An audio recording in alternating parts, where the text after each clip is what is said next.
এই বান্দরবান পার্বত্য জেলা প্রাকৃতিক সৌন্দর্যের অপার লীলাভূমি।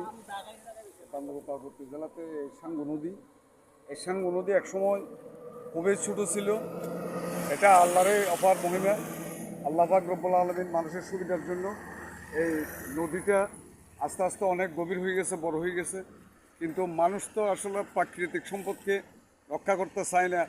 অনেকেই এটার মধ্যে বাথরুমের লাইন দিছে অনেক অহরহ। এই পানিগুলি দূষিত হয়ে যাচ্ছে, বিভিন্ন খারাপ জিনিস এখানে খালের মধ্যে ফেলা হচ্ছে। এবং অনেকেই মাছ খাওয়ার জন্য এখানে একটা মেললতা নামে একটা লতা আছে, ওই লতাটা দিলে পুরা খালের ম্যাক্সিমাম অংশে মাছগুলি মারা যায়।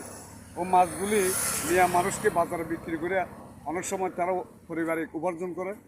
এই মাছগুলি যারা খায় তাদের থেকে একটা বিষাক্ত প্রয়োজন এবং অসুস্থ হয়ে পড়ে।